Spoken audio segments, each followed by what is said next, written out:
in his cage. Yeah. Alright. So that's gonna take a minute for people to actually show up in our room. Why is it not showing up on here? It's supposed to show up.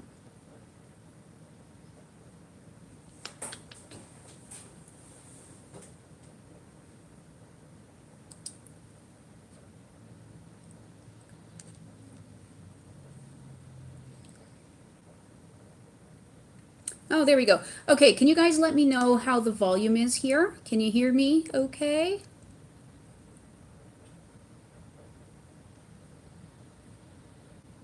Hello, Michigan. All right. Can you guys hear me okay? Great, all good, all good. Audio is good. Great, perfect, awesome. Hello. Happy Halloween, everybody. Sorry, I'm gonna move my, you can't even see them in the live stream here, but I have some cool skulls and stuff, but they're just kind of in the way. Alrighty, so I wanted to do a broadcast for Halloween just because we did that last year. We really enjoyed it. And okay, you know what? I can see stuff. Sorry, I'm just getting set up here. This is kind of driving me nuts because of the delay. Oh yeah, no, me too.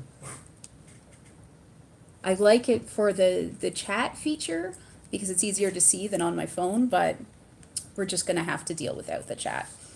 Okay, so yes, happy Halloween, everybody. We're excited to be here. I have a demon with me apparently today. You guys know Sage.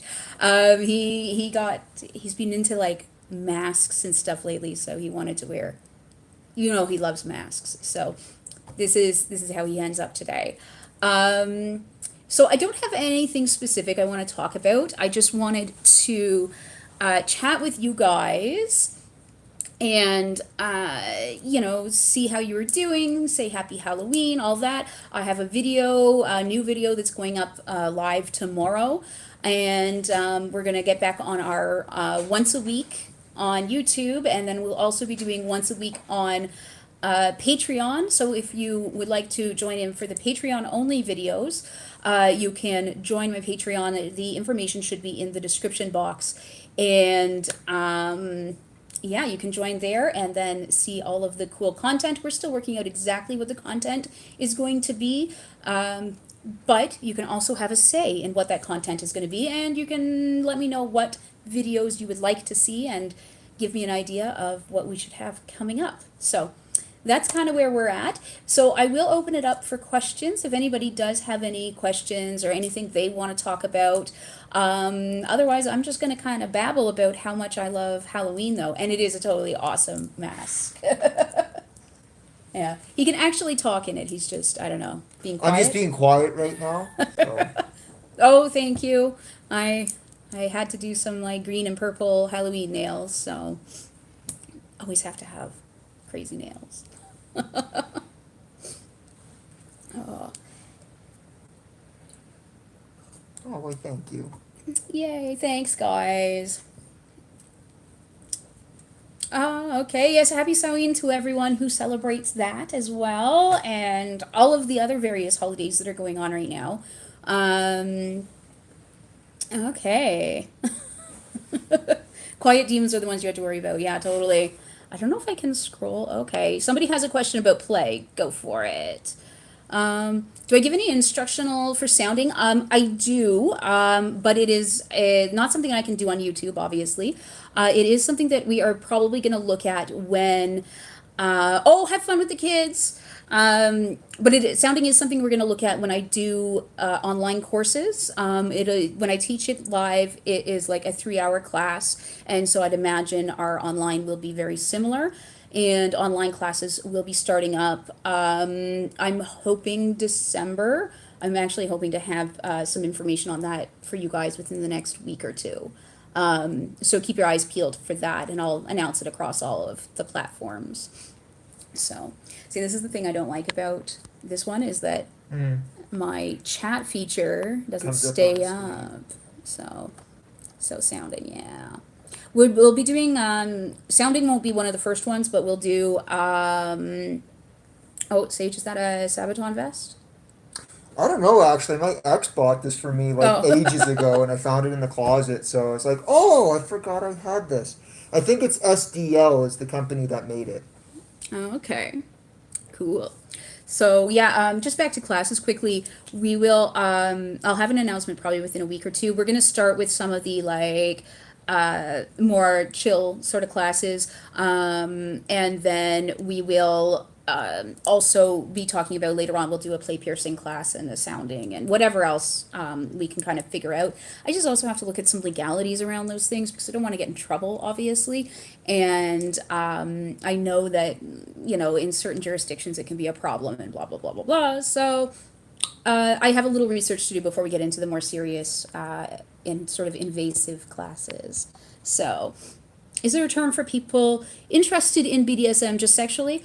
No, just kinky. You could specify that you're into like kinky sex or like be more sex specific, but it's really one of those things that you're going to have to talk about and kind of come out there. Yeah, because there's So, always people that are like they're into BDSM, but then there's like there's no sex, there's no PIV or anything like that. So it's kind of like they'll make that known, but if that's what you're looking for, you kind of yeah. should let people know ahead of time. Yeah, I think like I mean a lot of people, at least most of the people I meet are into at least some sexual aspects of it.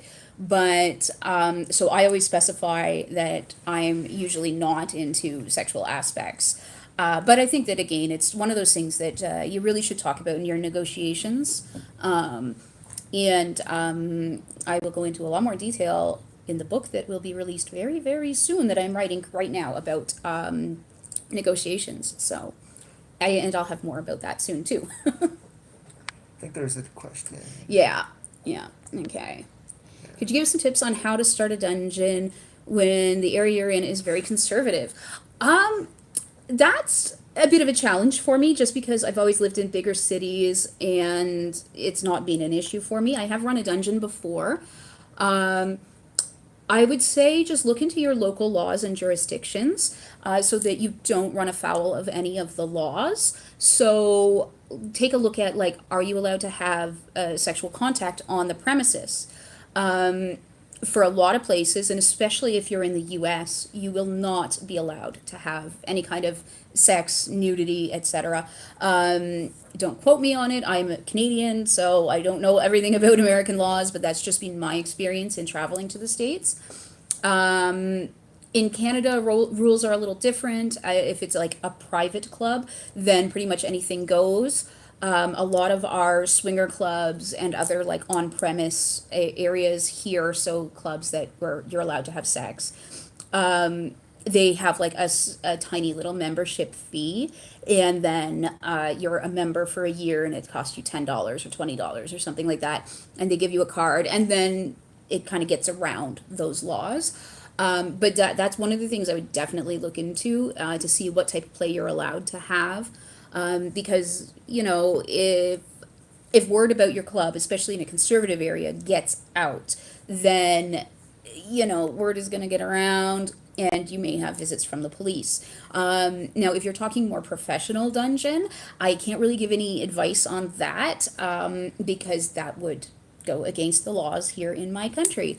However, I'll just say that I mean a lot of the things that you want to look into would be very similar to a private club. So yeah, it really depends on what you're looking for. But other than making sure that it's legal, figure out what type of lease that you want, whether you can maintain a commercial lease and whether that's in your best interest versus a residential lease. But a residential lease, if you're charging, to get in through the door, they can say, well, you're not allowed to run a business out of a residence. So there's a lot of problems there. I think really the big hurdles are the legal ones. So definitely look into that. And you may want to see if you can find like a kinky lawyer or somebody within the community that you could sort of bounce some ideas off of. And you may have to pay for that as well, just, so that But yeah, I would definitely take a look at those things first. And then you can kind of go from there with, okay, slowly accumulating some furniture and that kind of stuff. You can You can do a lot with very little. I know there's all kinds of plans online on how to build like a St. Andrew's cross or a spanking bench. And you guys know that I tend to plug Douglas Kent's books a lot because he's a personal friend and I really like his stuff. But he wrote a book called The Better Built Bondage or something like that. What was it? Better Built Bondage book. Yeah, the Better Built Bondage book, and it's a really good one. And so that's something that I would really suggest you look into, because it's got like schematics for building all kinds of toys and stuff. So I'm just gonna. Okay, there's my chat. So, okay. So, Zero has interest in. Yeah, Jada, I'm the same. I hope I'm saying your name right. I absolutely do the same thing, because I have very little interest in sex in general, and so I just let people know up front. So, you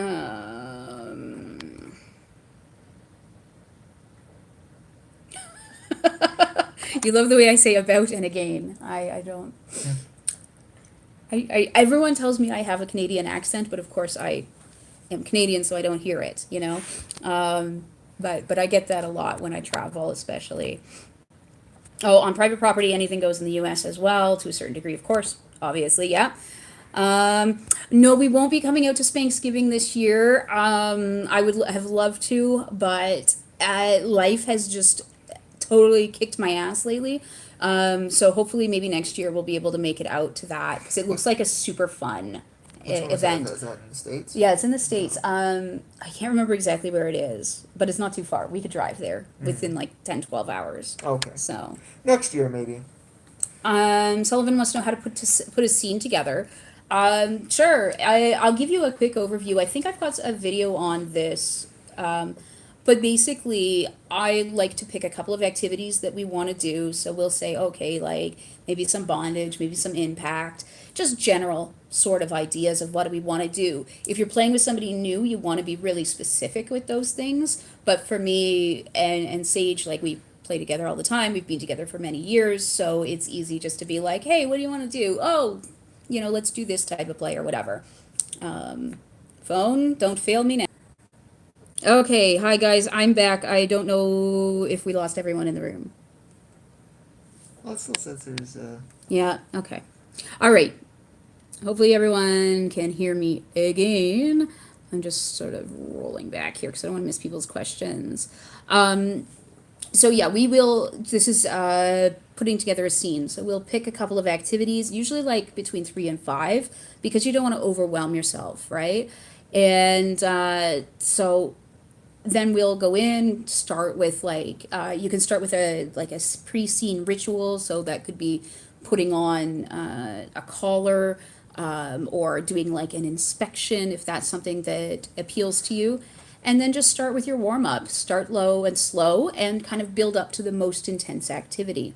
Can I add a point? Yeah. So one thing about that too is like toys. Sometimes people, when they especially if they haven't played with in a while or they haven't played with someone before, they get really excited and they're like, I want to use this. Yeah. I want to use this, and they want to try and use everything at their disposal.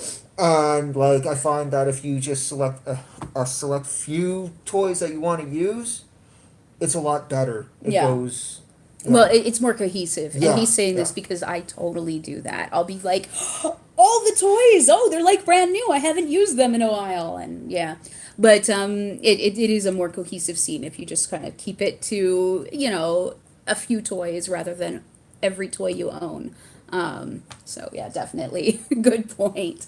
And yeah, just, like I said, start low and slow and then build up to your most intense activity. And some people want to stop at that height of enjoyment.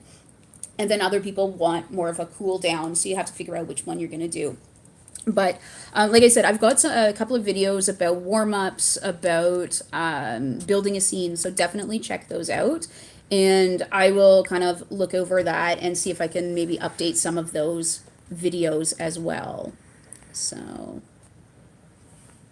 Yeah, I've heard Houston is pretty decent. Actually, I heard most of Texas is pretty decent as far as BDSM clubs. Sorry, I'm way behind in the comments here. Um, oh, love the Norse tattoos. Is there a story to them? Yes. Well, sort of. It's my heritage. My family is originally from Iceland.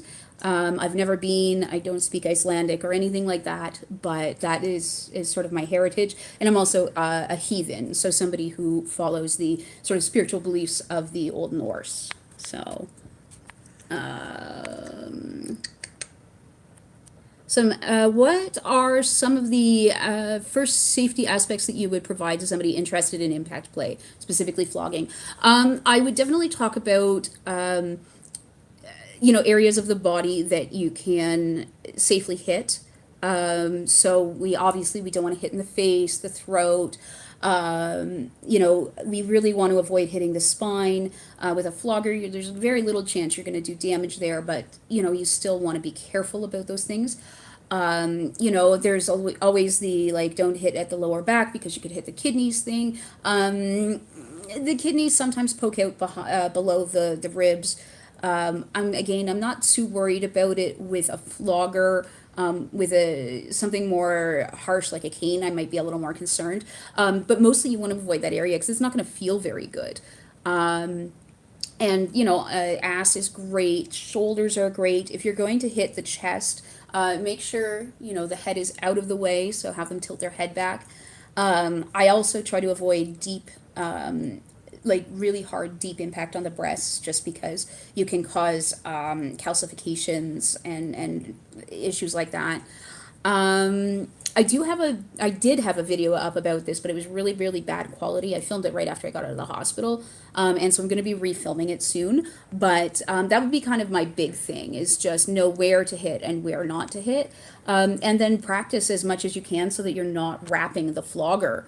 Because wrapping a flogger is going to cause a lot more damage. And it's going to be really, really problematic. So, okay. So, okay, and there we go.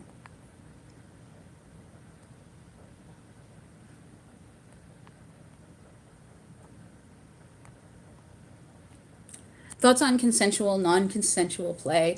I mean, if it's what you're into, go for it. I don't know. I wouldn't say that any of the play that we do sort of falls into that category.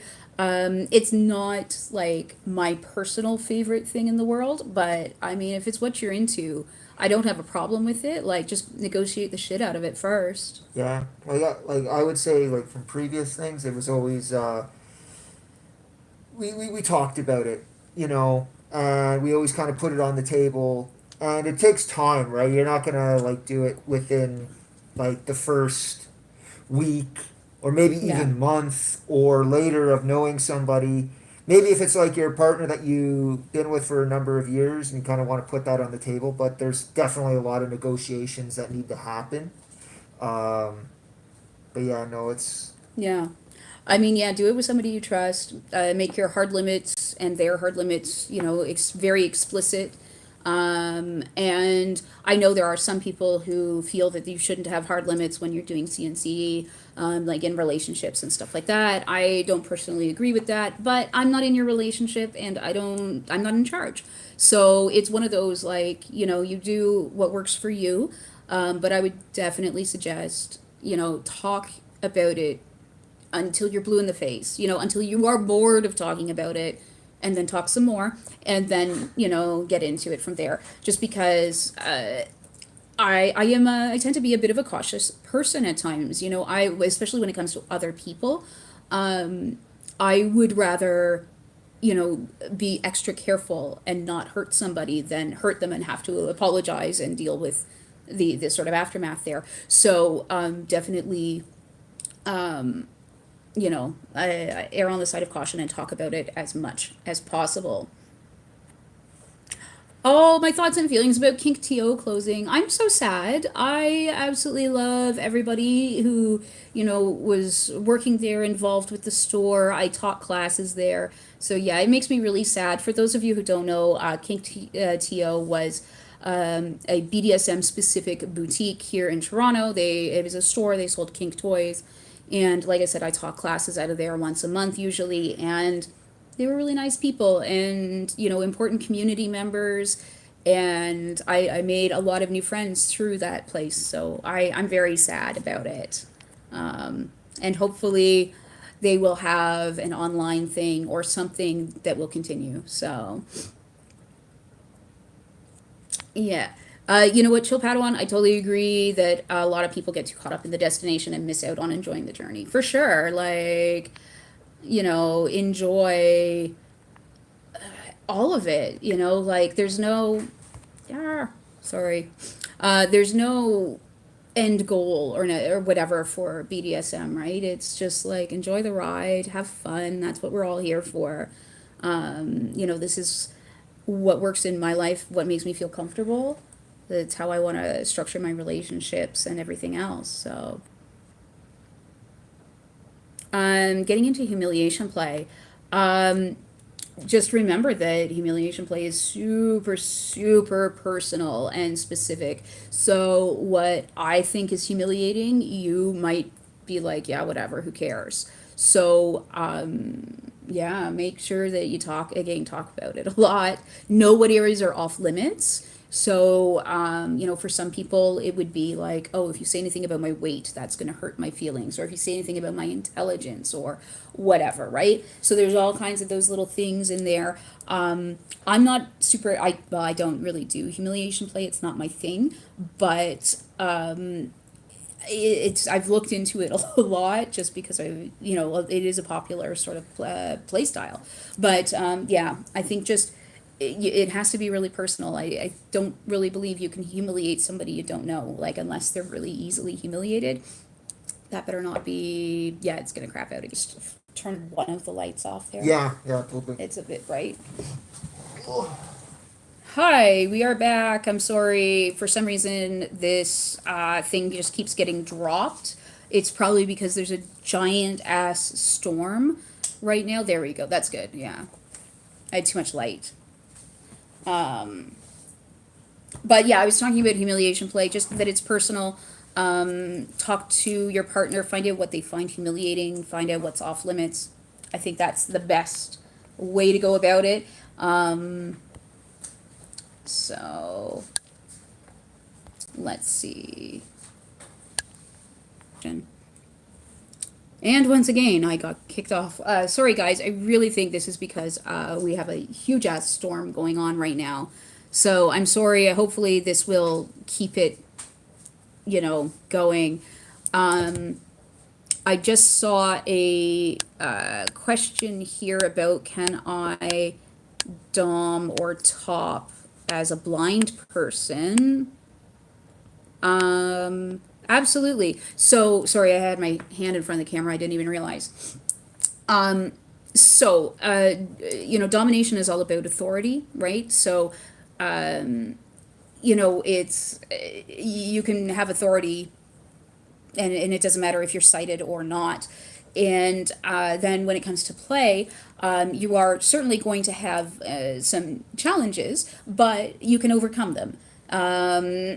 A friend of mine is blind, and I worked with him with flogging, and we found that the way it worked for him to do was to start swinging the flogger and then slowly move towards his bottom and listen for the sound that it makes. And I mean, you can kind of feel it through the flogger as well. And that was one of the ways he could sort of get that. And then he needed, feedback from his bottom about like, oh, go higher, go lower, whatever. But it totally worked. And, he did all kinds of play from the top side. He was a switch. So it's absolutely, you can do, I mean, I don't think you need me to tell you that you can do whatever you want. It's just a matter of figuring out the workarounds, basically. Okay, sub versus bottom in play. I have a video on that, so I'm not going to get into it right now. But I definitely have a video about the differences there. I don't post any like educational content on FetLife. just YouTube and my own website. And that may change in the future where I am doing online courses, but I'll have announcements with that in a little bit. How to deal with Dom drop. It's not something that I really experience myself, but it would be the same kind of things that you're wanting to do with sub drop. If it's coming immediately after a scene, then maybe have more connective time afterwards if that's something that your sub or your bottom is into. Definitely talk about your aftercare needs, because that's basically what it comes down to, is aftercare. And if it's coming a couple of days after, give your sub a heads up that, hey, this is something that happens to me. Would it be possible if we talk on the phone or what have you a few days after? But yeah, basically the same kind of advice that I would give to anyone dealing with sub drops. So like maybe have some connective time after, so cuddling or talking or whatever. Hydrate, have some chocolate, have all those kind of things. And hopefully that will help a little bit. But definitely check out the videos that I've got about aftercare. I'm not, again, a huge aftercare person, but, I've got some good info there. Play with the mask? Yeah, probably. Yeah, we're a bunch of weirdos. Angry with this? Oh my god, guys, this connection is killing me. It's just dropping constantly now. Stupid storm. Stupid storm. I hate it. Okay.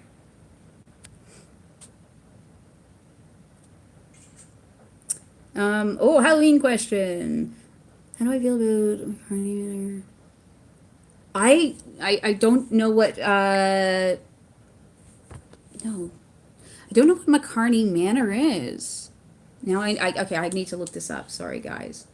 I'll keep talking. Anyway, come back. Oh my goodness.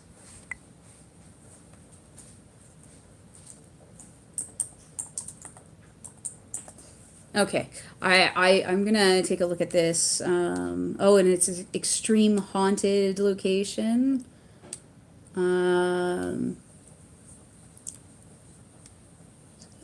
Simulated abduction experience. Okay, I don't know about this one specifically. I've heard about these kind of things before. I think that people are putting themselves at a lot of risk, and that's like the participants and the people running these things. I mean, I am a firm believer in not judging people, okay? But it is not something that I would get involved in, because, I mean, as much fun as like abduction play and stuff like that is, I'm only going to do that with somebody that I know well and I trust, because these kind of things, I mean, like, they can be very traumatic. I mean, it's a simulated experience, but that doesn't stop trauma from happening. So, yeah, I wouldn't do that with strangers personally. So that would be my opinion on those types of things. I'm not familiar with the specific one, but yeah. So I know I have no control over the weather, and it's a damn shame, because if I did, it would never get cold in Canada ever again.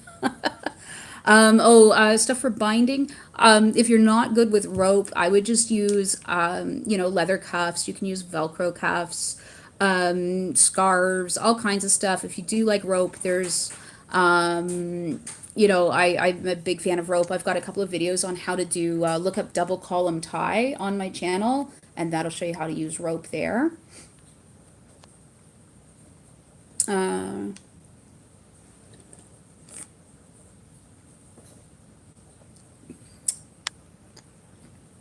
Okay, so a play party where a lot of your friends are also blind. I would say, I mean, I can only offer so much advice on that, just because I am a sighted person and I don't have that experience. But I would, have something that, if you use like the white stick, that you can really tell the difference between the play areas and the social areas. I know that they use that in built environments where, they'll have bumps on the ground or whatever that you can detect and know, okay, this is, and for those of you who are sighted here, that's what those things are for on the ground. It's so that people can physically feel when something is going to change, whether it's a curb cut or in Canada or in Toronto we have a lot of them on the subways so that you don't accidentally fall into the subway track. But yeah, have something along those lines, or whatever works for you guys. You would know better than I, just to separate the play area from any social areas, because you don't want people accidentally wandering in. And then just, I'm not really sure, to be honest. I don't think that it would have to be all that different than a party for sighted people, really. Just obviously you don't have to worry about maybe actually, yeah, like have brighter lights for those who are not totally blind, who can see a little bit, because then at least we could see shapes and things like that. But yeah, it's really going to depend on the level of vision loss, I think. And I'm sorry, I'll just throw it out there. I'm sorry if I've used incorrect terminology here. I do my best to learn, but I'm not perfect. But yeah, that's what I would go with, is just making sure that you've got ways to stop people from accidentally getting into the play areas. Yeah, just like pretty much any other party. So.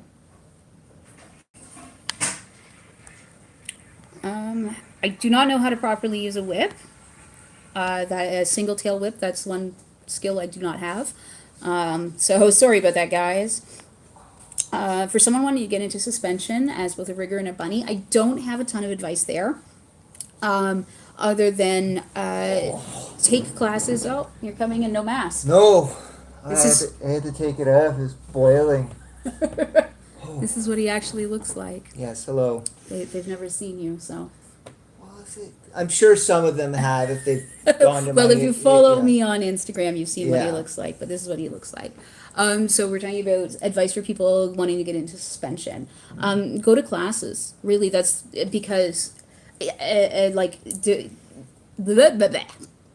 whichever side you're on, whether you're top, bottom, whatever, go to classes because you need to learn how to do suspension. Suspension is incredibly dangerous. It is edge play. Lots can go wrong. So just don't jump into it, and start with floor work. That's definitely... sorry, I know I'm not getting to all the questions here, but I'm going to try to get as many as I can.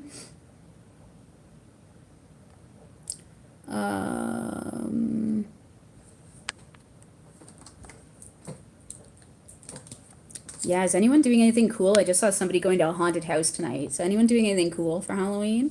We went out, we did a haunt the other day, and Did Wonderland. yeah, Wonderland, just outside of Toronto. They did a big Halloween haunt, and it's accessible. Yay! And we didn't get to do too much because I got sick halfway through the month, and that was it for me. So that kind of sucked. Crossing clubbing culture with BDSM. It sort of depends on what you mean, Katerina, or Katrina. I'm not sure. It's really tiny there. But anyways, I don't know exactly what you mean. If you're talking about drug use and stuff like that, I don't approve. I wouldn't do it. Again, you guys do you. You are adults, I'm assuming, and you get to decide what your own risks are. But I would never play with anybody that was under the influence of drugs, and I wouldn't play under the influence of drugs either. And of course, I am talking about recreational drugs, not medication that one needs to take. I've been pretty open about being on long-term medication for my pain. So obviously, I don't think that's a problem because I would like to play, and I'm probably never going to be off medication. But yeah, no, recreational drugs and stuff. I mean, you want to do drugs, absolutely, whatever. Again, I'm not your mom, so you guys go have fun, but I just don't think mixing drug use with dangerous stuff, and I think it's crashed again.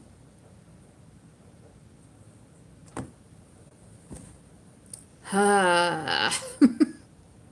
And again. Oh my God. I don't know how many times it's gonna crap out on us. I took the case off my phone in case it was making it hot. Oh, Yeah, clubbing with recreational drug use. Oh, oh, Katrina. There we go. Like the hurricane. Okay, I that's a cultural reference I know. um, yes, basically, I'm not into that. Again, you guys can make your decisions, but it's not for me. I don't do recreational drugs. I don't even really drink alcohol, other than maybe a couple of times a year. And It's still too much. and honestly, I have like one or two drinks a year, so yeah, not for me. But you know, people make their own choices, and my choice is to not be involved. So, um,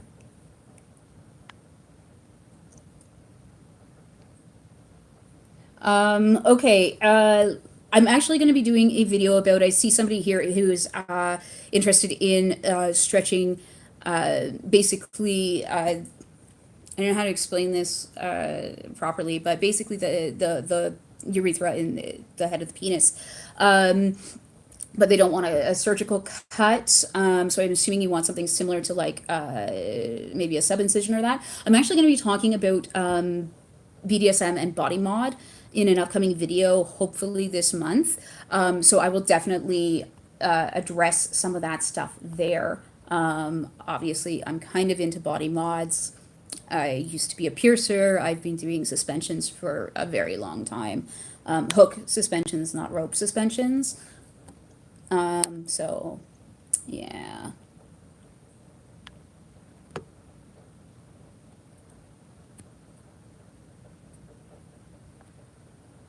Um, apparently, you're so hot, even the straight guys think Oh, so. fantastic. There we Thank go. you.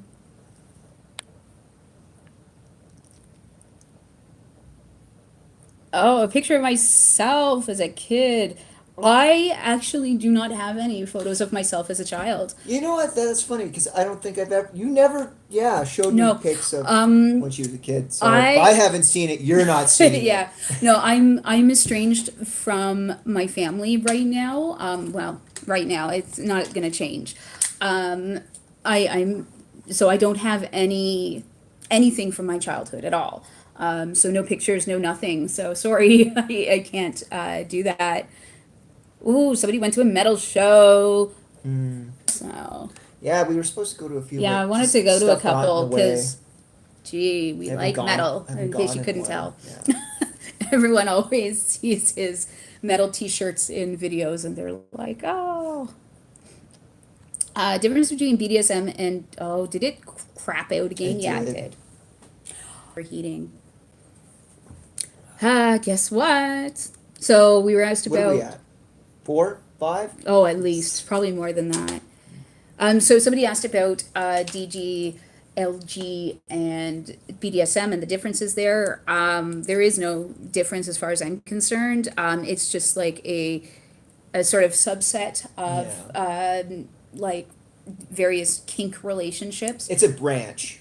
Yeah, It's a so branch. I think a lot of people sort of refer to DGLG as like sometimes in the more literal sense where the LG side is like an actual little, and the person, the daddy dom is a a big, and then they get together. But that's certainly not all. I guess like that's not really all of them, and it's certainly not. I guess the majority. I think the majority are just looking for a more parental type relationship. So something that is more caring and sometimes strict rules, that kind of thing. Honestly, to me, I don't see a ton of difference in practice between my friends that are in a regular DS relationship versus a daddy dom little girl, or whichever gender configurations you want to go with there. Most DS like dom sub relationships tend to be very not always, but they do tend to be, romantic ones at least tend to be nurturing and caring and all that. But it's just, it's a way for people to express themselves. But yeah, I think that it's very similar to a lot of other kink relationships. It's just that's what they want to call it, and that's what makes them happy. And that's cool with me, right? I think that all of us should just do what makes us happy, as long as it's not hurting anyone, right? So, do you pick your colors with your subs, or do you prefer together? Your color, you told me what you wanted, like a general idea. I asked him, oh, okay, what stuff do you want on your collar? And then when I ordered it, and that's usually how I do it, because if I'm gonna have them wear it, I would like them to like it. We were actually just talking about getting like a day collar that he can wear, so it's like, not an obvious thing, so like just a necklace or something. And so I'll have him, help choose that as well, because I mean, like I said, you're gonna wear it. Oh, and I'm making a face in the frozen frame. That's sexy. That's great. I am gonna throw things across the room. That's what I'm gonna do. I'm gonna throw things.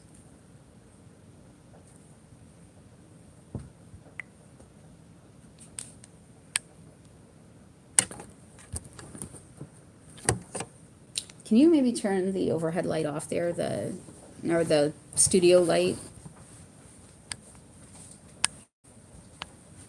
Oops, sticking my hand in front of the camera again.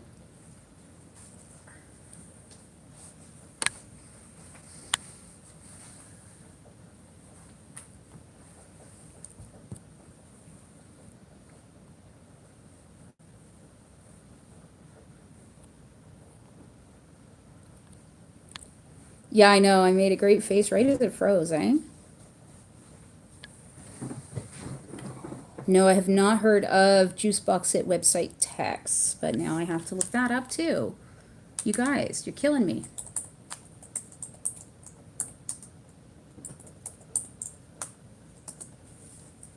Let's see.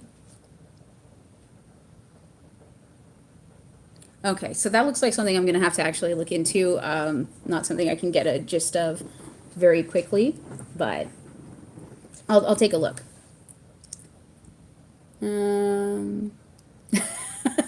Thanks, guys. You're the best. Okay. Oh my God. We're live again. Sorry, it said my phone was going to shut down and then it didn't. There. Like, I don't know. I got nothing with this fucking connection today. It's gonna just kill me.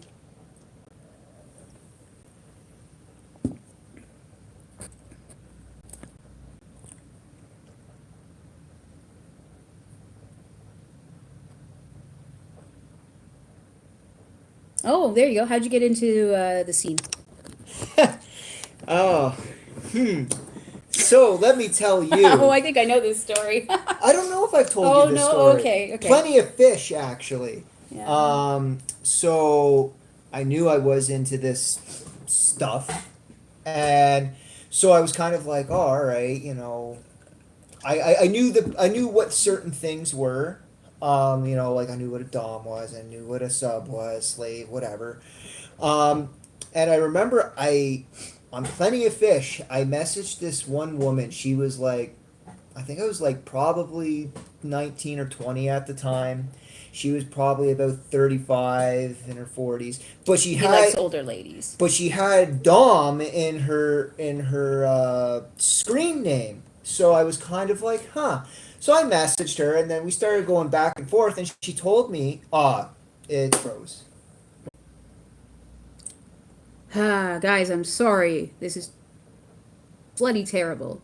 And I was trying to get onto it on like my computer because maybe it's just being my phone is the problem, but I can't seem to do that. So, yeah, I don't know. Anyways, you were in the middle of a story. You Yeah. met a woman. But anyways, yeah, I know. Short of it, met her, and we went back and forth, and she mentioned about, the Fet Life community and how there's events in our area. So that's just kind of how it happened. I went out to my first munch. It was actually it was at Spotlight, which was a gay bar that had the munches once a month, Saturday. So that's kind of where I went. I remember because my first one I went to, I was supposed to spend it with a buddy of mine. So he didn't come with me, but I made him wait in the car because he didn't want to go in. So yeah, and yeah, that's kind of where it all started for me, and then kind of just subsequently went to other events, and yeah. Yeah. See, I thought that you were going to talk about when you guys came out. I think you were on a date and you came out to the No, sex show. I was already. I didn't realize you were already in the. No, I the was already. scene then. That's actually, you know what? I found out about the sex show through FetLife. Oh, okay. Okay. Yeah, and the person that I was with, I met her at one of the Subspace events. Oh, okay. Yeah, Okay. so Because I met him for the first time when he showed up at one of the seminars I was teaching at the sex show. I was like the only one of the only. Yeah, people. it was like the first seminar of the weekend, Yeah. so they'd always like give me like that shitty like Yeah. 6 p.m. on a Friday slot. where no one's even Where there, when no one's like, even yeah. shown up because the show only opened at 5:30, and so him and his date showed up in my class, and that was how I met Sage for the first time. So that was that's what I thought you were going to talk about. Yeah, no. I didn't realize you were already. I think that was my fault.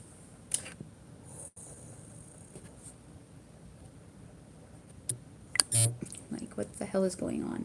Well, just to see what the hell is going on, and it's like, I can't even get the stream. Here's the stream. Okay. Okay, that looks a bit better. Yeah. I guess we'll just.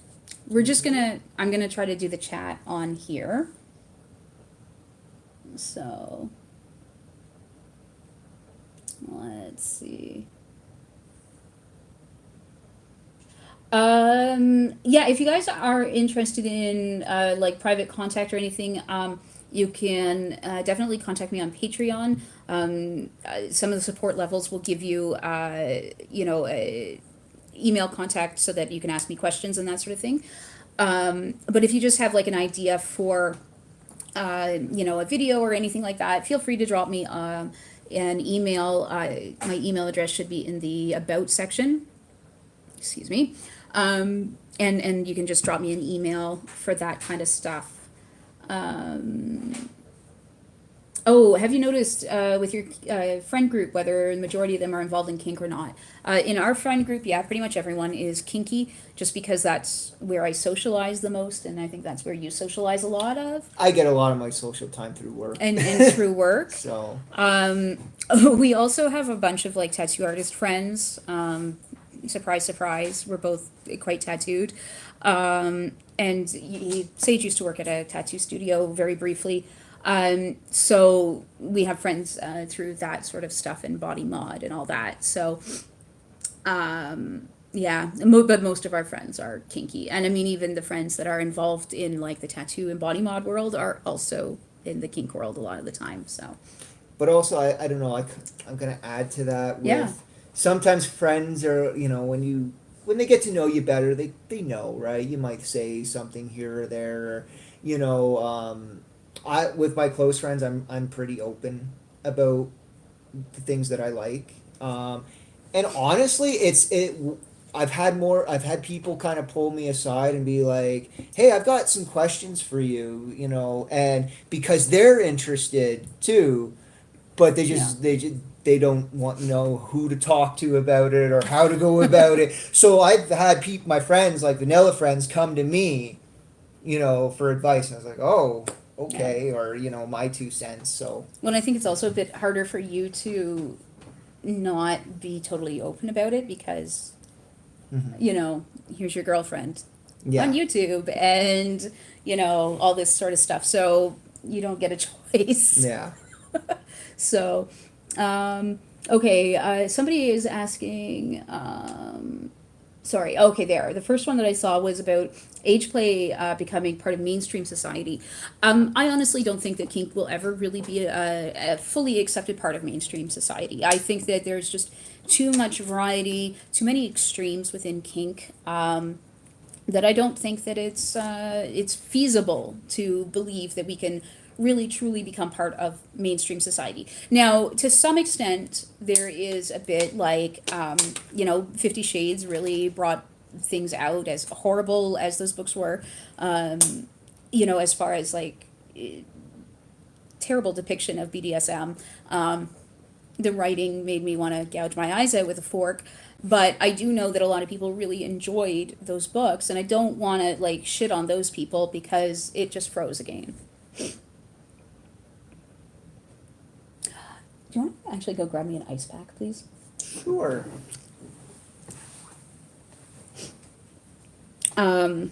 Okay, back again. We're getting an ice pack because I think it might be an issue with the phone overheating now. Maybe not the weather. I have no idea.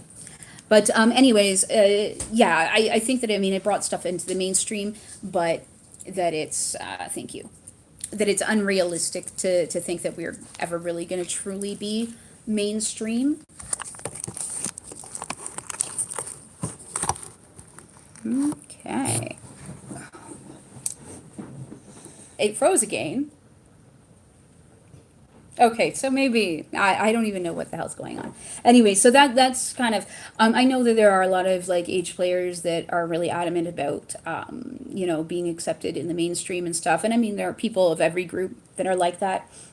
Again, I don't think it's realistic. And so I'm just going to kind of leave it at that. So okay, we might be wobbly for a little bit because I'm actually holding the phone against the ice pack now. See if that helps.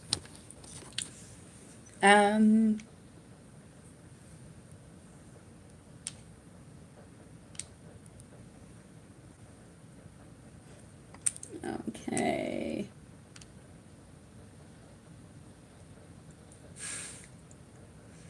Oh, free kink dating apps. I haven't found anything good yet. I've been kind of trying to look at I think it's Kinky Dating or Dating Kinky or something like that. I don't know if they have an app. It's like a website. The founder is on FetLife and is fairly active on there. Nookie Notes, I believe, is the person. I don't know if it's any good or not. We keep looking. I mean, both of us are definitely looking for different kink apps and dating stuff for you guys, especially him, because he dates other people. But we really haven't found anything worthwhile at this point. So I will let you guys know as soon as I do find one. But man, it's yeah, it's not good out there. Also, I think, you know, with Craigslist shutting down, that brought a lot of people that, you know, aren't necessarily into BDSM out because they think that it involves, you know, just easy, frequent sex, promiscuity, that kind of thing. Surprise, surprise for some of them, with those of us who are not into sex and kink together. So someone who's experienced masochist but had a bad experience with a specific kink, electricity, would want to overcome their fears by wanting to try that kink again.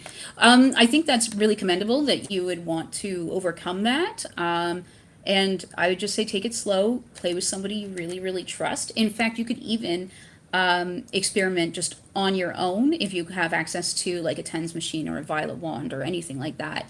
You know, try it out on your own and know that it's, you know, that way you can explain or show yourself like, oh, it doesn't hurt that much or whatever is the issue there. And then, yeah, get into it with somebody that you absolutely trust, that you know will stop if you need to, and, you know, go slow. Be kind to yourself. I think that's like the big thing that a lot of us don't do. We're not nice to ourselves, and we are like, oh my God, that didn't go well and it's all my fault. And then we fall down that hole of like blame. And so don't do that. You know, if you try it and it doesn't go well, it didn't go well. That's okay. You can try again. And if you decide you don't want to try again, that's also fine, because there's other kinks out there. You can even try playing around with kinks that give you similar experiences or feelings than before you get into actually getting right back into the electricity stuff. Okay, I'm gonna try to put that back up. Whoa. Sorry, guys, we're just gonna drop you all over the place. Okay, I don't know. We're gonna see if this works. So, okay, I saw somebody asking what my top kink was, I think. Yeah. And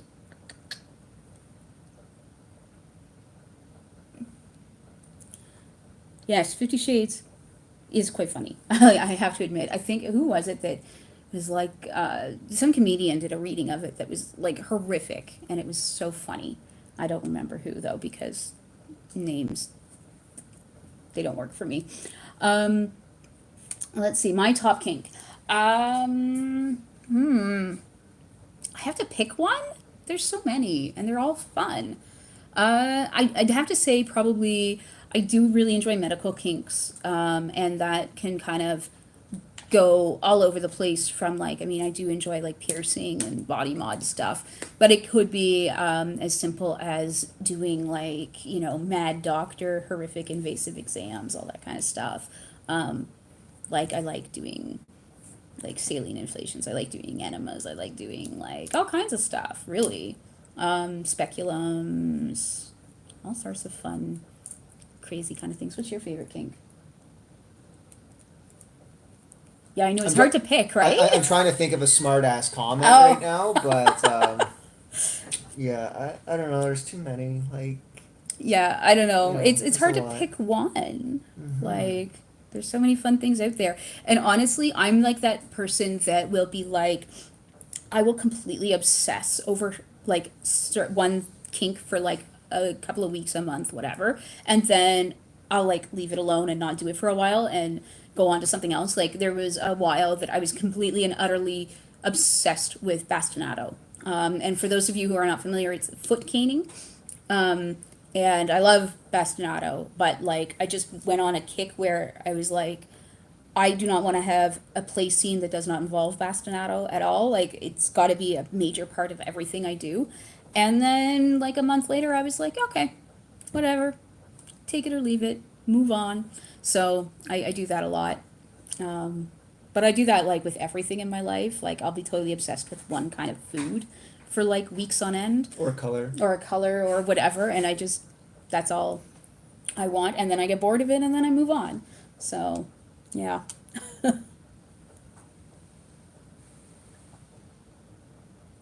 um,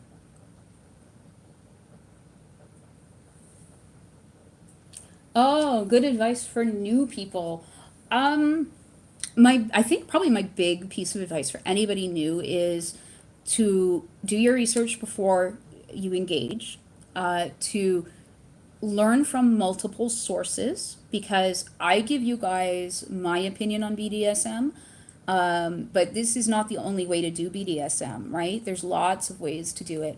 So learn from multiple sources, and yeah, just know what you're getting into, research, and work on your communication, right? Because if we can't communicate well, then that sort of messes up all the other things in BDSM.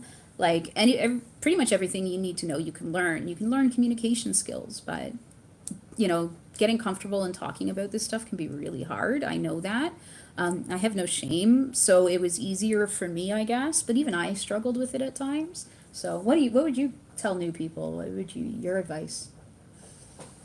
I would say a lot along the same lines. Go and research, meet people. I would say don't jump into things too quickly, because I find that if you do that, you might, because there might be I want to say there might be the people that will take advantage of you, Oh, absolutely, yeah. who, especially of people who are not experienced, and especially if, like, I don't know, if you're someone who's always kind of like willing to trust people from the get-go, or not keep people at arm's length kind of thing, then I would definitely say research and just pace yourself. Oh And yeah, pace yourself. That's really important too. pace yourself, and also I want to say manage your expectations. Yeah. Especially like because you're new, you might kind of daydream about something on how you think it is, but it might, you kind of have to come back down to reality a bit. So I want to say just managing your expectations. Yeah. Yeah. I see one here from Jack of Clubs. What is one thing you would like to change within the scene? Um, I am a big proponent, obviously, of consent and consent culture. So I would really like to see that, you know, be a part of the scene more. I would like to. I would love it if somebody could magically figure out an appropriate way to deal with some of the negatives. So, like people that are predators and accusations of consent violation and stuff like that. I wish there was some magical way that we could instantly know the truth and be able to take appropriate action. That's a big thing. I think that the BDSM scene is better than a lot of other scenes, at least ones that I've been involved in, because we are talking about these things. People are okay, hopefully, some of the time, most of the time, with any luck, it will be all of the time, to come forward when bad things happen. And I really give them a lot of credit for being brave enough to do that. And so I think that we're addressing it better than a lot of other communities do, but I still think that we could do a hell of a lot better than what we are right now. So that would probably be like one of the big things that I would change within the scene. And yeah, I think that's probably my best answer there. What do you think? Anything you would? I would say the same. Yeah. I mean, like it's making it a safe place for Well, people, exactly. right? I've been very lucky in that I haven't had a lot of bad experiences within the BDSM scene, but that's almost entirely because I'm, a dominant and not a submissive, because it seems like submissives are the ones that the bad stuff happens to. And it doesn't matter what their gender is. And I'm certainly not saying that bad things can't happen to dominants. It does, but I think that I've just been very lucky in that. But yeah, I think we could do better. I think we could do a lot better. So,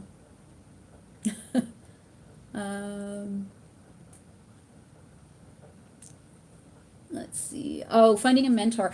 I'm not a big fan of mentors. I got to be honest with you. They had a very important place back, in the olden days before computers and internet, when we did BDSM with dinosaurs and stuff. Um, and because basically you needed somebody to kind of help you get into the scene sometimes, or to teach you and that sort of stuff. But nowadays, I mean, you can learn pretty much anything you want. You have all of this information just at your fingertips. If you have like a specific skill that you want to learn, then mentors are fantastic for that, if they're obviously, skilled in that area. But I think that if you're brand new, you don't know what you need to know yet, and you don't know how to tell good information from bad information. So a mentor can be dangerous, because if they don't have your best interests at heart, then that can be really problematic. And a lot of the people that I know that I think would make amazing mentors, they don't do it. I ended up getting into doing educational stuff because I had so many people asking me to, teach them different skills and to mentor them and things like that. So I was like, well, I mean, I can't say yes to all of these people. And I am not crazy about a one-on-one mentorship situation. I've tried it a few times in the past, and it's just not my thing. And so this works better for me. But yeah, I don't find a mentor. And I mean, it doesn't matter where you are, really. Find community. Go out and join your local community and learn from everybody there. And I think that it's a much better approach. I know that, within certain subsects of the kink scene, specifically like within the leather scene, and that mentorship is a bit different. And so I'm not talking about that context of it. I'm just sort of in a general context. But yeah, if you are leather and that's part of the traditions that you guys follow, like that's to me a totally different thing. And as far as I know, within the leather community, a lot of the people who do mentorships and things like that are very well vetted by the community and all of that sort of stuff. So it's a different situation, but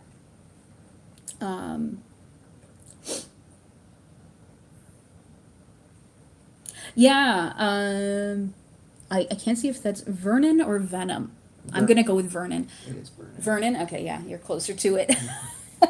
So, But yeah, I think you're right that the level of communication makes relationships a bit better. We laugh all the time about some of our like vanilla friends or family that they have these problems with their partners, and we're just like, talk about it. Just sit down and have a conversation. Like, oh my God, just talk. And it seems like the most alien thing to them. They're like, what? We can't sit and talk about this. That's crazy. No. So I think you're right that learning to communicate at the level that we do about pretty much everything and about these things that are like really near and dear to us that maybe we feel shame, guilt sometimes about. Some of our fantasies can be pretty wild. So yeah, I think that it really makes relationships better. I know that that's like what's really helped us stay together. Like we've been through a huge amount of stuff. Like with my accident and that, it was really hard in the beginning, but I think just the fact that, that we can communicate and we can talk to each other, that really helped get both of us through that. Absolutely. So, and still have a relationship at the end of it, and not hate each other Whoa. too much. I never said that I didn't hate you. Uh-huh. No, you love me. So,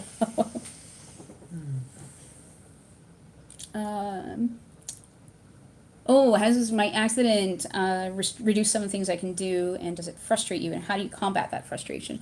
That's a good question. Yeah, It's a no, very it's in-depth question. yeah. Let me get all like deep on you guys here, but yeah, it's absolutely restricted me. I can no longer walk properly, so that is a big deal, and it means that I've had to relearn how to do a lot of things within playing. And it's also like taken my energy levels, which weren't great before because I've had chronic pain for so long, but it's taken my energy levels that were here and they're now like down here. And that I think more so than not being able to walk. Like I've learned to cope with that in the last couple of years. I use crutches, I use a wheelchair, it's fine. I can sit down while we play, even, but man, the lack of energy is what gets me. It's like there's, and I haven't figured out a way to get around that one. So it means that we don't play as much as I would like. It means that I don't get to go out and do activities as much as I like. I don't get to like, clean up the house or cook or any of these things that I would normally want to do. And so that's tough. Dealing with the frustration of it is a lot harder, I think. Part of it comes with just accepting the new normal, and that took a while. Still working on it at times, but I worked with a therapist and we talked it out, and I cried, and she told me try this, and then I cried, and then back and forth constantly. But yeah, if you can get to a place of acceptance, as much as it sucks, it makes it better overall because you can just say, okay, here's where we're at, Yeah. and I mean, it's not fun for him either because, especially with, well, you were saying my migraines are like super Oh yeah. Like, frustrating because, honestly, the migraines are the one thing that will, like, it's not her fault, but it's the one thing I'll be like, oh, I'll come home. It's like, oh, you have a migraine. That's why you Yeah. didn't respond to my texts Yeah. or whatever. I'll come home. You're like, oh God, on the couch, Yeah. just in the dark, and I'll be like, yeah, okay. yeah, But it sucks because they last for so long. yeah, my migraines are usually Yeah. between 3 and 5 days. So. Yeah, like pain flares, whatever. She's a tank. She can muscle through it, and we'll figure it out, or we just schedule the thing that we wanted to do for the next day or whatever. Yeah. So Having your partner have a lot of patience is really helpful because, I end up being like, okay, well, I'm not in any shape to do this today, maybe tomorrow, maybe the next day, maybe next week, so that happens a lot. So I try to have patience. he's pretty good. I have my moments. But yes, I You try do, to be. but you're pretty good. No, you're good. Okay, I see somebody. How do you deal with pain in a BDSM scene? Well, there's a couple of different approaches you could take. One is you can look into different pain processing techniques. I can't really get into it in like a ton of detail right now because it is a very like in-depth topic. But if you like Google pain processing techniques, you'll find things like sort of breathing through it. Being very accepting of pain and just opening yourself up to it. And I'm assuming you're talking about like regular like BDSM inflicted pain, not like chronic pain or what have you. But there's that. There's also, I mean, like if pain is too much for you in a scene, you can always talk to your partner and have them like bring it down a notch or two. I like to keep my partners at around like a 7, maybe a 6 or a 7 out of 10. So like if you say, okay, 0 is no pain and 10 is like, oh my God, stop now. Where does a 6 or a 7 fall on that scale for you? Because it's such an individual experience. But that's where I like to keep people is around that like 6 or 7 mark. And then sometimes maybe we can push it up to 8 and then bring it back down. But yeah, I don't want somebody I do want them suffering for the sake of suffering because that is super hot. But I also don't want them suffering in a way that they don't want to suffer, I guess would be the best way to put it. Do you have anything to add? Because you're like on the bottom side, not me, so. I want to say just taking it slow and, working your way up to it. I want to say kind of like desensitizing yourself to it, because you build that tolerance, right? Like and it takes time to get there. So I mean, like, and also, you know what? I'm gonna talk about. It depends on how much sleep you got the night before. What Yeah. did you eat? Like some days, kind of like if you're going to the gym, some days you might be able to do a lot more, but you go another day and you're like, oh, I feel like crap, and I'm not able to lift as much or run as far or as fast or whatever have you, and I feel that because you didn't get that good night's sleep, or something happened at work or at home or whatever, your head's not necessarily in the game, right? And I find that can also be a part of it. Mm-hmm. Absolutely. As far as being able to cope with that pain. Yeah, and you actually reminded me of something else. Making sure that the top gives a good warm up helps a lot too, because like if you just start out at like sort of maximum amount, then it's going to hurt a lot more. But if you slowly ramp up the sensation, like start at like, again, I'll go back to that 1 to 10 scale, start at like a 2 and then stay there for 5 minutes and then bump up to like a 4 for 5 minutes or 2 minutes or whatever, like, again, it's got to be very individual, but slowly ramping it up helps. And I find that people are able to take like way more than they would have if I just started with like, full on as hard as I can go. And I see a bit of a follow up there with how does pain and subspace coincide. For some people, it is that's how they get into subspace. For others, that's not really how their brains are wired. It really depends on what your definition of subspace is, because there's a lot of things that it could be, because there's no solid definition. But I would say that generally speaking, subspace is a reaction to endorphins. And so you get that lovely floaty high kind of feeling. And endorphins are released when we inflict pain. So for instance, when I do hook suspensions, when you have your spiritual experience, you talk to God or whatever it is, when you just have like the best time ever, that's because of the endorphins, right? Your body is just being like, oh, there's so much pain. Oh, here, have some happy chemicals to help you through it. Not a scientific explanation of that whole thing. If you guys want something a lot more scientific, I'm happy to actually go through and explain the science of it, but we're not going to do that right now. But yeah, so so you can achieve that kind of a high feeling from other things. Now, I think that subspace itself is a little different because there is that sort of element of the kink play involved. But yeah, I mean, pain should get you there, but again, it helps if you have that ramp up. So start with a warm up type play and get into something more and more intense. And honestly, if you are playing with the intent of getting into subspace, that can kind of mess it up, because you can kind of get inside your own head and then and it just won't happen. And just simple things like making sure that you've eaten properly, as you said, that you've slept properly, all of that, that you're hydrated. These kind of things can really take a toll on your body, and so you want to make sure that you're hydrated and that you have like all your electrolytes in balance and stuff like that.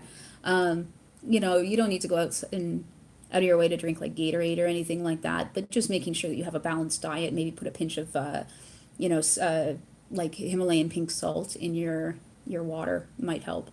But yeah, it's pain, in my opinion at least, helps get you to subspace, if you're talking about subspace that is directly connected to endorphins. But again, it's going to be different for everyone. So that's the most accurate answer I can give you right now. So, you find that outside work life, errands, whatever, interferes with your kink life. How do you deal with that and try for more kink in your life? That's what we're kind of playing around with right now. Because life has really gotten in the way of our kink life. So we're trying to incorporate things, day to day that we can kind of have to have that reminder. But yeah, I mean, like, I think anyone who lives a normal life kind of has that experience where sometimes it just takes over. And sometimes you have to let it, like we had to let life run its course after my injury.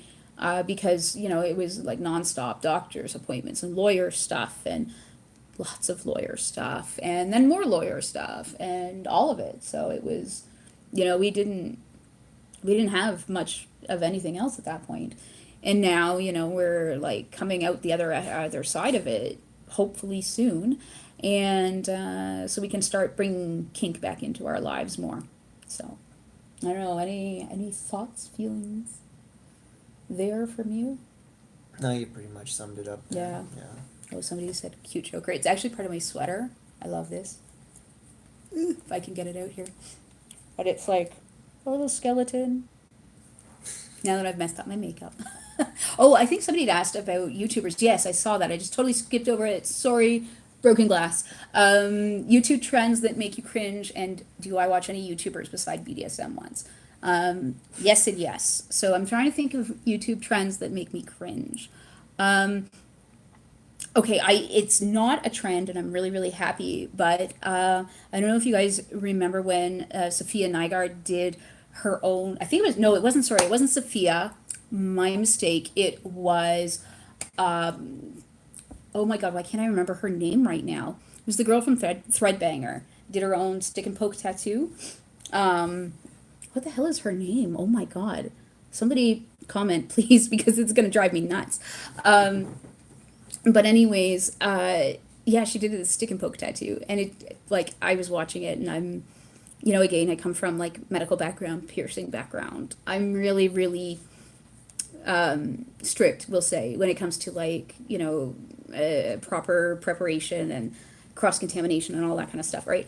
And so I was losing my mind, and I was so worried that was going to become a YouTube trend, because, so many things do. So that made me cringe, for sure. As far as YouTubers that I watch other than BDSM ones, well, I just told you two of them, Sophia Nygaard and Threadbanger, for sure. And I'm glad Rob is doing okay. See, I can remember his name, but I can't remember hers for some fucking reason. I don't know why. But then I also watch a lot of like beauty YouTubers. So of course, like Nikki Tutorials. I watch Tati sometimes. I watch, there's a bunch of smaller ones as well. Nakia Joy, I really like her. And oh my god, Steph. Oh, she's from England, and I just remember that it's Stephanie Toms. So beauty YouTubers. I love a bunch of you guys know I've made little jokes about Simply Nail Logical, because I like her channel as well. I kind of liked it a bit more when it was nail art, but I am kind of enjoying some of her content, and of course we all love Ben as well, because Ben is the other tea slave. That's her boyfriend. Yeah, he's a tea slave too. I just don't do it on the channel that often. So those, and then I watch a lot of educational content. I watch Crash Course and SciShow and all those. They're all connected. PBS Digital Studios, all that kind of stuff, because I love educational stuff. Right now, Crash Course is doing European history, and it's freaking amazing, because I'm a geek. I'm trying to think. Oh, and then I watch a lot of political stuff. Big surprise. I took some time off to help run a political campaign. We didn't win, by the way. But I do watch a lot of political stuff, both Canadian and American. So, but we won't. I don't want to talk about politics too much on this channel, but I watch that stuff. So, I don't think you watch a couple of cool channels. What is that one with the drawing and the horror stories? Oh, bedtime stories. Oh, okay, yeah. Yeah. So that one's pretty cool. Yeah, they're just Yeah. basically like conspiracy theory stories, or people reporting stuff that they think happened to them, or murder mysteries and stuff like that. But they tell it in such a way that they get an artist who draws like a couple pictures per video, and that's kind of what they use. You don't see anything else other than the pictures and then the text of the story of the guy reading, right? So Yeah. So, let's see. Has leaving Kink BDSM marks interfered with outside life? No, because we are very careful about that kind of stuff. He goes to the gym at work, and so that would be really awkward. So hey bro, what happened to your back? yeah, right? So we make sure not to leave any marks that would be seen. And if we do want to play in a way that is going to leave marks, we do it when he's got, time off to heal. So that's a big thing. Again, I'm going to throw out there, like, warm-ups will help you avoid leaving marks because the skin itself gets warmed up. So, we were doing so good. We were. Okay, sorry about that. We were doing so good. I got overconfident. Thank you. He's making me tea. Oh, or am I? Yeah, you are making me tea. If you know what's good for you. Yes, stir it with my dick. Oh, thank you, charming dear. Now the internet has heard that. Oh, they haven't. Okay, guys, sorry. I'm just trying to get this so that we don't lose the phone again.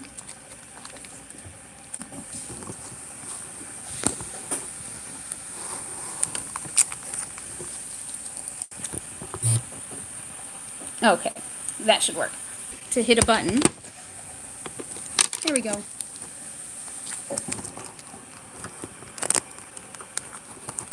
Yeah, I decided to hit a button and then... Oh. Ugh, and I can't, get this. Sorry, guys. I'm trying to get this so that the phone doesn't overheat, because I think that has been our issue.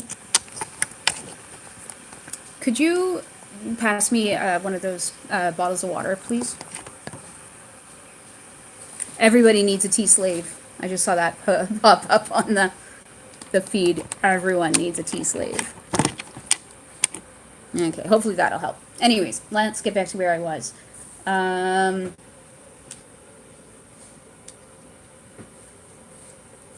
Okay, yeah, so that was Mark's. I think I saw somebody ask about, being a virgin in relationships, and I think that's fine. I think just don't allow yourself to be pressured into anything you're not ready for.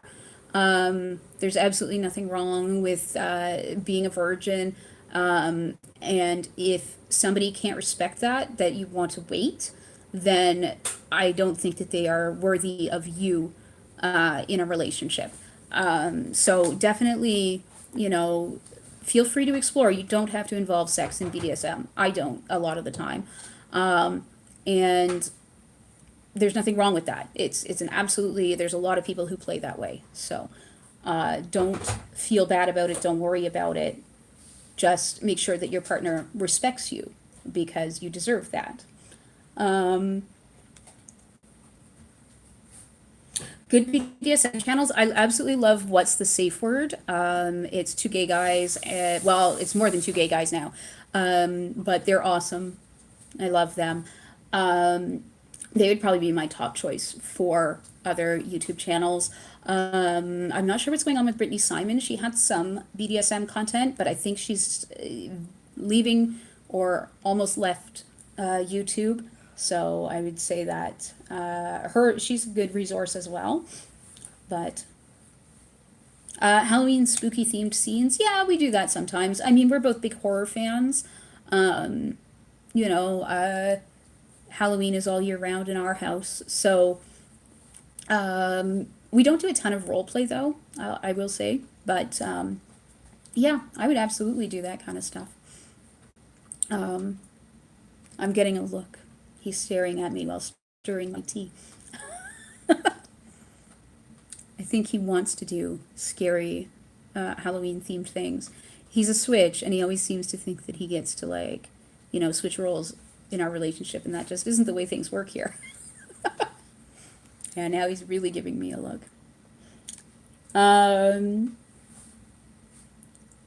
Corinne! Thank you. That's the woman from Threadbanger. Corinne. I don't know why I couldn't remember her name. Here's your tea, goddess. Thank you. He also insists on calling me goddess, even though he knows I hate it. In fact, I think that's why he insists on calling me goddess. Could you grab me a couple of the sweeteners from the counter, please? Oh my god, you're demanding. Yeah?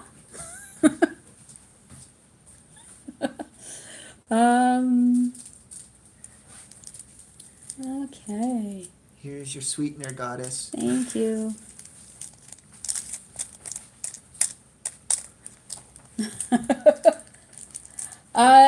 DS or MS? We are definitely more DS. So, I sort of, I mean, it sort of depends, I guess, on your, definition of what is DS versus MS. For those of you who are not familiar with the abbreviations, we're talking dominant, submissive versus, master and slave. So, for me, master slave is more like 24/7, but like total power exchange kind of thing. Now, does that change the language we use with each other? No. He enjoys calling me master in scenes. I'll call him slave. But I think as far as like my personal definition of those roles, we don't fill those. But yeah, we try to do dominant, submissive. I like to be in charge. Big surprise there. And I'm happy and comfortable with sort of leading within our relationship. And I think that's what you're happy with as well, for the most part. I mean, again, our life kind of got turned upside down with the accident. So we're just trying to sort of get back to those things. And I think reframe a lot of stuff. Like we were talking the other day about how, like, you know, trying to incorporate more rules into things. And I was like, well, a lot of the rules that I would have had kind of already happened. So for instance, like carrying bags and stuff, right? He carries stuff because it's really hard to carry things when you're on crutches because I have no hands left. You know, I need those to walk. And then, so he by default has to carry stuff. And so normally that would be like a rule that I would have where, okay, you carry all the, you know, the grocery shopping, you carry the bags in from the house when I go out shopping, you know, bring the toy bag to the events, whatever. And so it's like, it can't, well, I mean, like I could make it a rule, but it's a little redundant at this point because he's got to do it anyways. So, yeah. So it's being a little confusing, and we're trying to sort of find that balance of, you know, what's going to work and what isn't going to work. And also, I think having some of the, like, you've had to look after me in a lot of ways. And then we have a lot of stairs at our apartment. Super fun, let me tell you, when you can't walk and there's stairs, 3 flights. So for the first like 2 years, literally, he had to carry me in and out of our apartment. And so, I mean, we could joke around about it a little bit, but sometimes it hit a little too close to home to really make jokes about. I've now learned to tackle stairs on my crutches, which is nice, but you know, it sucked in the beginning Now you because, can take the car and go. and yeah, now I places. get to take the car and go places all by myself, and I don't have to drag a grumpy submissive to the mall when I want to go shopping. He put up with it. He's so good, but oh, he was cranky. No, I'd just be like, okay, honey. You know, Yeah, he'd sit on his phone the whole time, like, what do you think? yeah. So, yeah.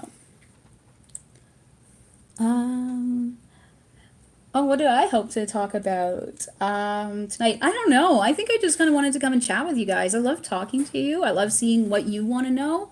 I feel bad that I've like missed a bunch of questions in there. I know that, but yeah, I just like to see what you guys are up to. And this is one of the ways that I get to really interact with people. Like normally, you know, I read all of your comments on videos and stuff. I don't always respond, but I promise you I read all of them. Even the ones where people inform me that I am, you know, fat and strange and I don't even know what else. I get There's a a kick out of them. list. Yeah, I have a whole list. I actually take screenshots of some of them, the good ones, so that I maybe we'll put this together soon, but I want to do a reacting to like hate mail video because man, you guys should see some of the stuff that gets flagged by YouTube that you never get to see. Oh, it's brutal and hilarious. Oh, one guy was like quoting Bible verses and calling me a demon and stuff. It was awesome. Actually, that's happened a few times. Um, it was great. Don't leave me hate mail because you think I like it, but I do really kind of love the hate mail sometimes. It's funny to me. I don't know. I'm just like, oh, that one was creative. So She's very thick-skinned. yeah, you can't hurt my feelings. I don't know. Oh, here we go, Oh. honey. What anime character would you two have in a scene? Would have to be totally something I did like Tokyo Ghoul. See, for me, like, okay, so I don't have a cannibalism fetish or anything like that, but yeah, I like. Does it have to be anime? Like, I'm a comic book well, guy. okay, well you can pick a comic. You know, like, for me, I love Spawn. Spawn's my favorite. Mm. Like, I can see a Spawn thing. Yeah, yeah, that'd be Spawn or Ghost Rider. kinda interesting. Like, I don't you know Ghost Rider that well. I only saw Just like a movie about it or he's something. But yeah, no, not the Cage movie. But yeah, sorry. he's cool because he's got the really cool badass bike and the flaming skull and whatever. So for me, it'd be like I like those two. Hellboy's pretty cool too. So Yeah. yeah, anything dark like I like the dark ones. So Yeah, well, I think we're both the same there. I like. I mean, especially when yeah. it comes to like anime for me. Yeah. Well, I made him watch Tokyo Ghoul, which I think he was liked. which was good, and He does not like anime for the most You part. know what? So. You know what? My former partner actually kind of did get me into a bit of it. Like, honestly, I didn't mind Attack on Titan or Death Note. Still have to finish it though. But Yeah, Death Note was pretty good. yeah, The actual like, well, I don't know. I like the manga better than the anime. But- I didn't finish it, but I have to kind of put it on the list. But a former partner of mine they were really big into anime, so we watched a lot of it, and they knew all the good stuff, I guess, where and stuff to kind of avoid or whatever. I really enjoyed One Punch Man too. I know you didn't No, like I it. did not like I One thought it was Punch Man. awesome. So, but yeah, like as far as some of those animes, yeah, I enjoyed some of those. Yeah. I don't know if you guys have recommendations for good anime, like please, or manga, like please let me know because I don't watch a ton of it, but I do. Also I Berserk. actually. I liked Berserk. Oh yeah, we both really like. Berserk. Yeah, like it's kind of annoying. I don't know how we'd work that into a scene though. Yeah. I mean, depending on what part of the story we're at. Yeah, well, it Could be interesting. Yeah. Yes. So, taking my girlfriend to Paris and an opera. Oh my God, that's so cool, Michael. I've never been to Europe. He went, but I did not get to go, so that sucked. It was a work thing. So So that'll be really cool. And I actually used to date an opera singer many years ago. So I learned a little bit about opera, not very much. Please don't ask me opera questions. I don't know anything other than what an opera is. Um, so, because I needed to understand what was the difference between, like, what's the difference between an opera and a musical. And for those of you who don't know, in musicals, they combine. So that is just a random piece of trivia that I learned from my ex girlfriend, who was an opera singer. She was a classy bitch. It was awesome. She was so filthy. Filthy! Oh, what is primal play? Okay.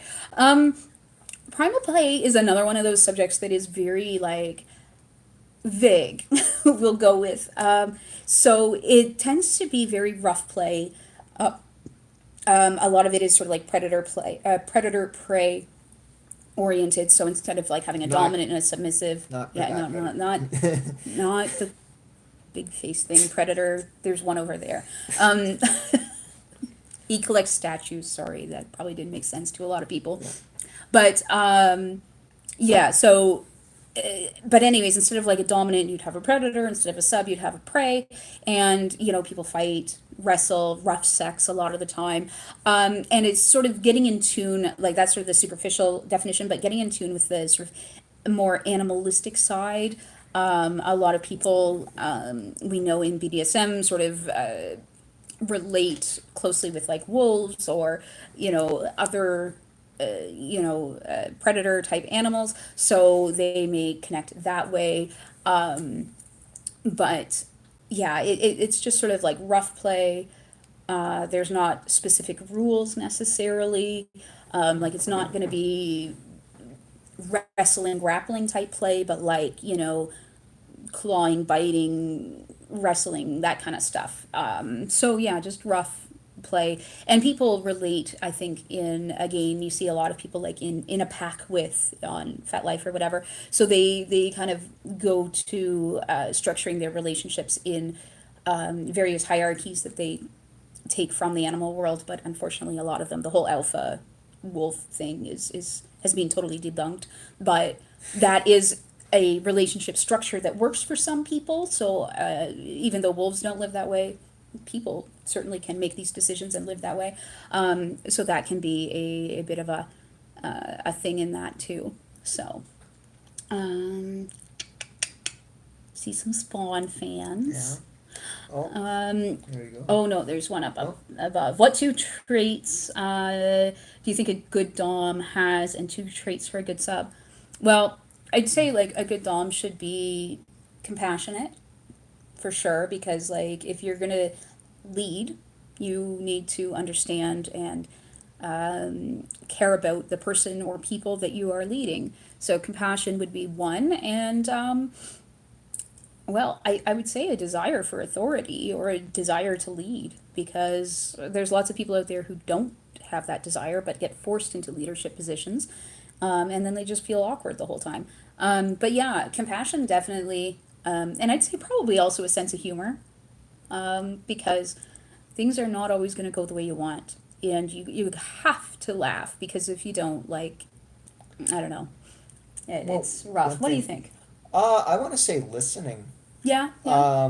Now the reason I say that is because like you can still be a leader but not have all the answers, and I find that like even the people that are following you, they might have the answers or they'll make suggestions, and as a leader, like it's kind of part of it, like swallowing that pride that you might have, and then put that aside and listening to others and learning from the experience that they have, going forward. So I find that's a really big one. So learning from others who have experience. Yeah, for And sure. yeah.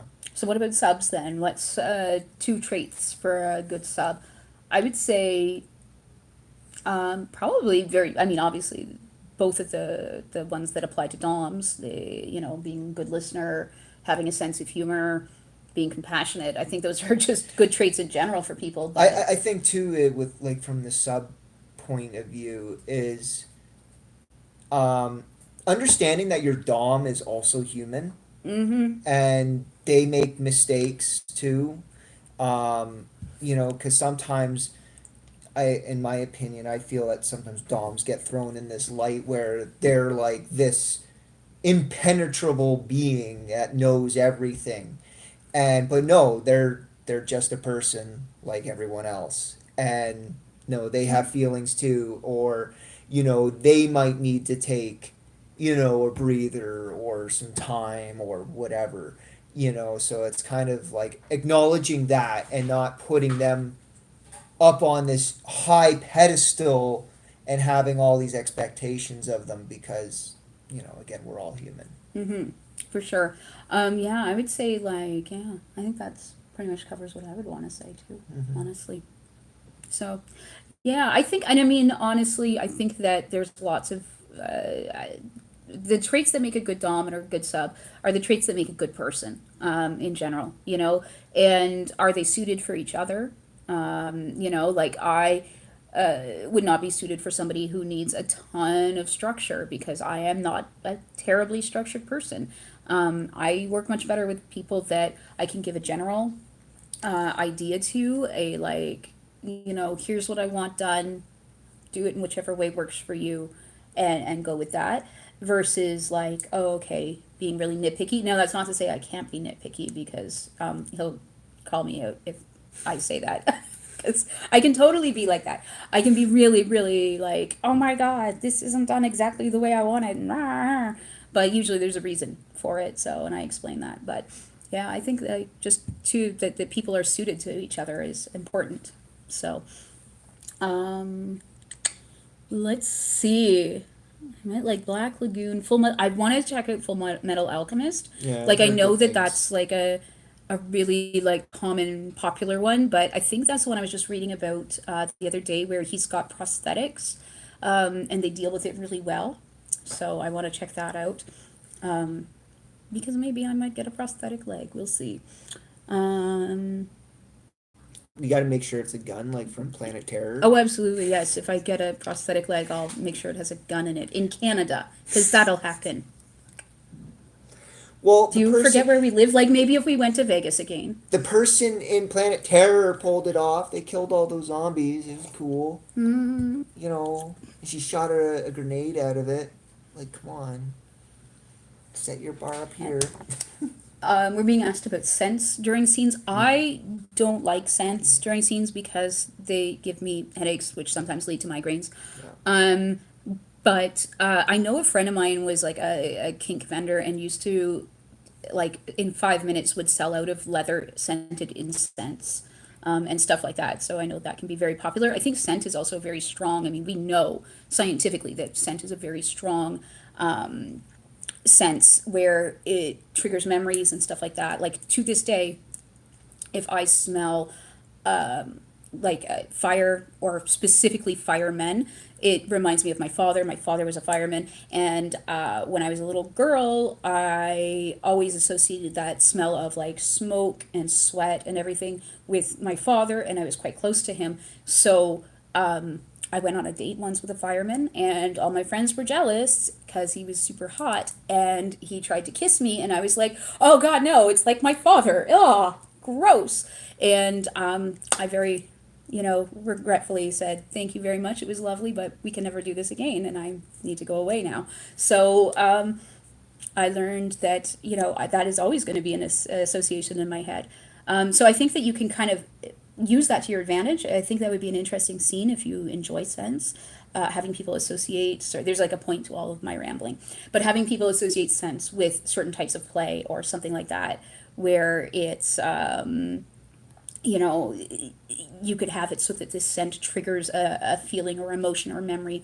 And I think that could be fun, but also potentially dangerous because, you know, sometimes when we implant those kind of things in people's brains, it doesn't always work out the way we want because we don't understand how brains work. But, you know, oh, the differences between like kink and fetishism and philias. I mean, I tend to go with more of the scientific definitions where a kink is just like a thing that we enjoy. Fetishism is like something specific that you need in order to get off, so like a foot fetishist, and something typically non-sexual, so feet are not considered to be generally sexual. And then, philias, I guess I absolutely would go with like any kind of scientific definition of those. I tend not to dabble in a lot of psychology. Yeah, it's that's way above my pay grade. So I don't do a ton of that stuff, but I am familiar with it. But I mean, use the definitions that work for you, right? And I think a lot of us, especially with Fat Life and having like, oh, what's your fetish and all that kind of stuff, like it gets misused a lot. So I'll also just go with like, if somebody says, oh, I have a fetish for rope bondage, and they don't mean it in the technical sense, like I'm not gonna be like, that's not right. I don't care. I know what they mean, basically. So, all right. Oh, Halloween party as the dominatrix from Attack on Titan universe. Nice. That's gonna be cool. Move to South Dakota. It's constitutional carry. I know you guys. We were in Vegas last year, and he wanted to go and like, I don't know, shoot a rocket launcher or something ridiculous. It was a Tommy gun. Oh, it was a Tommy gun. Yeah. I don't know. I wanted to do the Tommy gun. I'm Canadian. I don't know anything about guns. Like, and I'm not joking. There, he knows more. But I grew up in a little bit. city. I don't know anything about guns, other than like police and bad guys have them. So,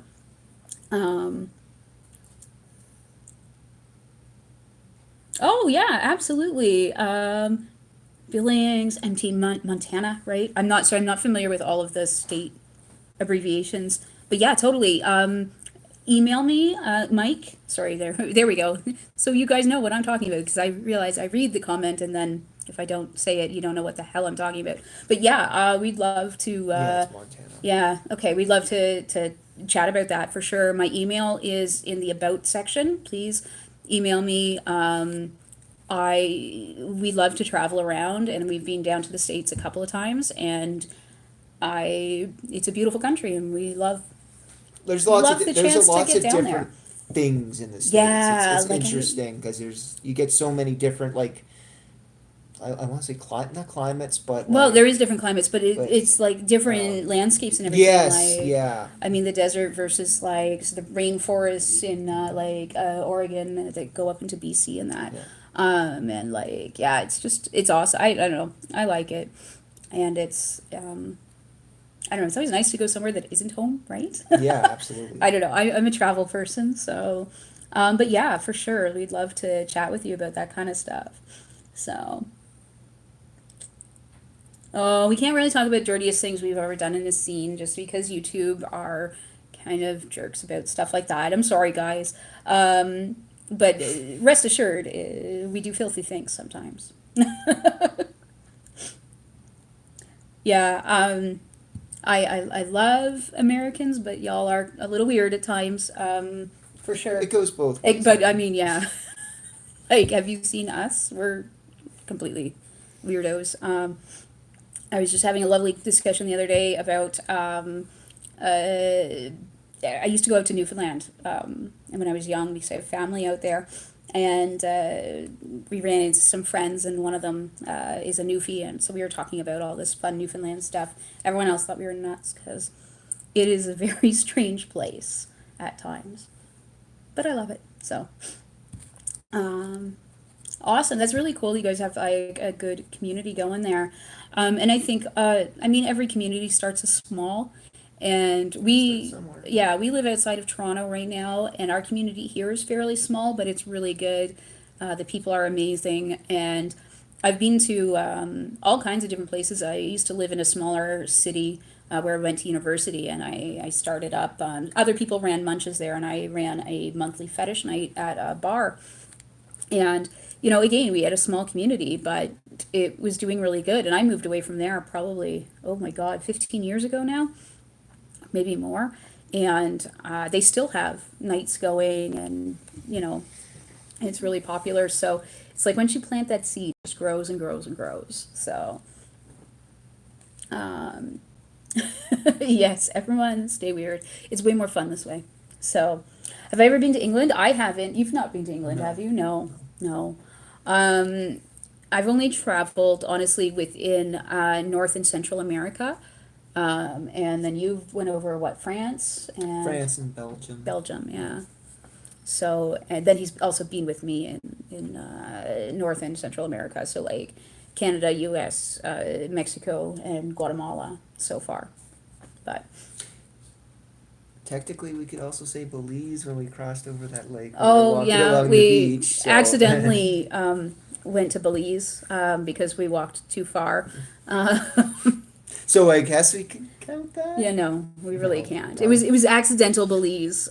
Just so for those of you who don't know, there's like this teeny tiny part of Guatemala that is on, most of it is on the western side of Central America, but there's like this little tiny part on the eastern side, and we were there. There's a little town called Livingston, and you can only access it by boat, so it's like pretty isolated. It was really cool, but we were walking along the beach, yeah, and it's only like, I can't remember how many miles or how many kilometers it is, but it's very short. So we were walking along the beach and we accidentally went too far and ended up in Belize instead of Guatemala. So, oh yes, let the beast out. Wolfgar has been locked up for a little bit there. He was being a bad boy earlier. Let's see. How is poutine? It is only the greatest thing that has ever been invented. That is what poutine is. French fries, cheese curds, and gravy. Delicious. So, yeah. Well, and I think, sorry, I'm just seeing here, never been a fan of the local groups, more of a rogue. And I think that's totally fine. The community isn't for everyone. And Wolfgar, what are you doing? specific parts of the community are not for everyone. Hey. Can you? Thank you. So, and I mean, like, every community is different, certainly. There's been some that, in some groups that I like better than others and that. But if it's not for you, it's not for you. And that's totally valid as well. Like, you don't have to be a part of the community. I enjoy it because I don't know, I just like it. I'm a social person and it makes me happy, but if it doesn't make you happy, then you don't do it, right? So, nothing wrong with that. Oh, poutine for breakfast? No, that's too far for me. Oh. Oh, thank you guys. So I think, let's see, it's getting close to time to say goodbye. So I'm gonna, oh yeah. So we actually wanted to do something, and I'm gonna put this in the description box and everything else too. A lot of you guys have asked if I would do like a makeup tutorial or something like that. So we thought we might do something kind of fun. And it sort of works that somebody was asking me about YouTube trends earlier. So this is an old trend, but how many subscribers do we need to get you to on Insta? Where are you at now? I'm at 360. 360? 65, Okay. 66. So we want to get to 500. So we are gonna try to get this guy's Instagram to 500. He's an amazing artist. And you guys have seen some of his stuff. I'll show you more of it. But follow him on Instagram. You are at Sage Noir. Yeah, Sage Noir. At Sage Noir, SAGENOIR. And if you follow him and you get him to 500 subscribers, we are totally going to do a sub does my makeup challenge. Just because I think it'll be funny. He's an actual artist, so hopefully he won't do a bad Botch the job. face. I'm sure it'll be terrible, and I'm sure he'll do it just to make me look silly on the internet. Probably.